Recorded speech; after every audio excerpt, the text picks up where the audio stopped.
मित्रों, जैसा कि आप सभी को पता ही है, कलयुग को छोड़कर देखा जाए तो बाकी के 3 युगों की अपनी अलग अलग खासियत रही है। हम यहाँ आपको कलयुग के बारे में बता रहे हैं।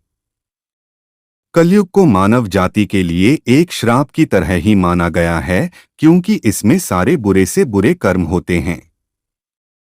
आपने कभी विचार किया होगा कि कलयुग खत्म कैसे होगा, और जब ये खत्म होगा तो इसके बाद कौन सा युग आएगा? तो आज हम आपके सारे सवालों का जवाब देने वाले हैं इस वीडियो के माध्यम से। मित्रों, गीता में कहे अनुसार युगों के परिवर्तन का यह 22वां चक्र चल रहा है।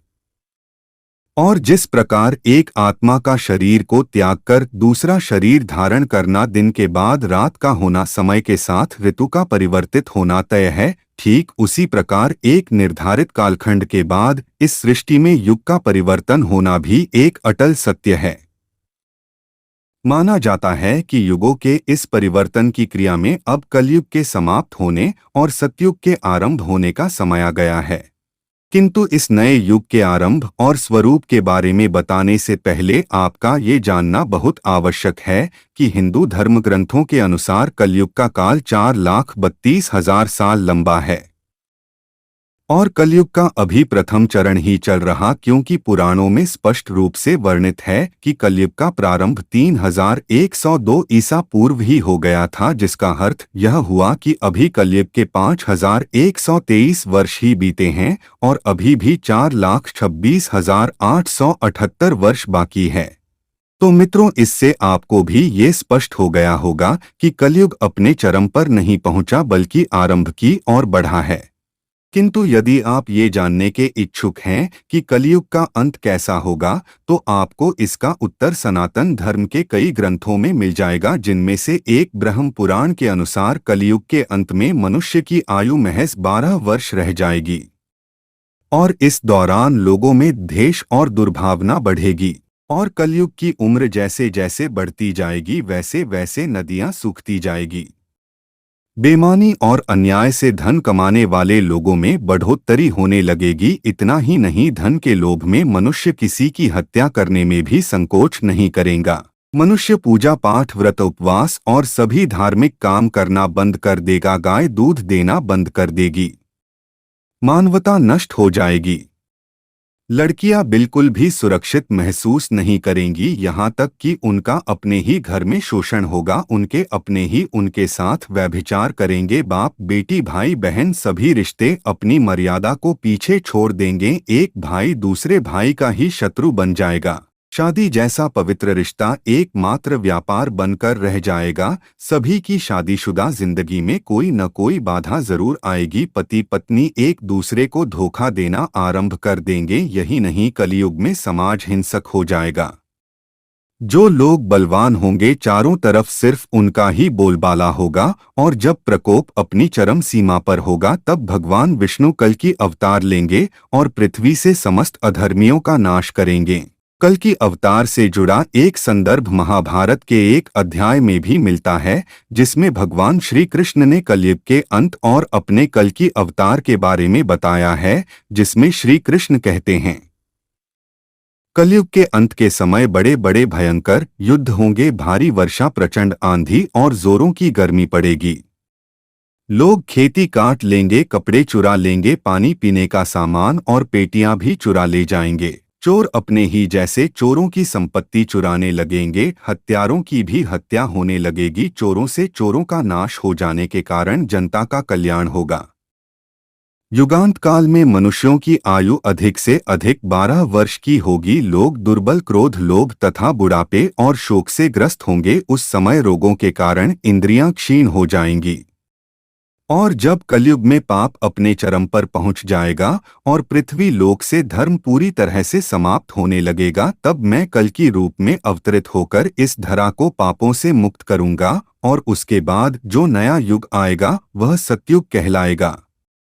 अर्थात सृष्टि युग परिवर्तन का 22वां चक्र पूर्ण करके 23वें चक्र में प्रवेश करेगी। मित्रों, वही दूसरी तरफ शिव पुराण कलयुग के आरंभ के कुछ संकेतों को बताता है, जिससे आप यह अनुमान लगा सकते हैं कि अब कलयुग का आरंभ हो चुका है। जो यह कहता है कि घोर कलयुग आने पर मनुष्य पुण्य कर्म करना छोड़ दुराचार में फंस जाएगा, सत्य से मुंह फेर लेगा, दूसरों की निंदा में तत्पर हो जाएगा। दूसरे के धन को हड़प लेने की इच्छा मनुष्य के मन में घर कर जाएगी।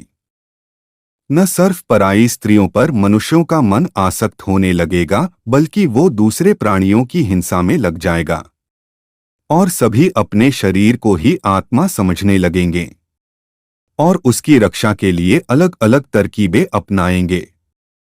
देखा जाए तो यह एक ऐसा युग होगा जिसमें मनुष्य गूढ़ नास्तिक और पशुबुद्धि वाले बन जाएंगे। संतान माता पिता से द्वेष रखेंगे। ब्राह्मण वेद बेचकर जीविका चलाएंगे, धन का उपार्जन करने के लिए ही विद्या का अभ्यास करेंगे और अधिकतम समय मद में मोहित रहेंगे। अपनी जाति के कर्म को छोड़ दूसरों को ठगेंगे और तीनों काल की संध्योपासना से दूर रहेंगे।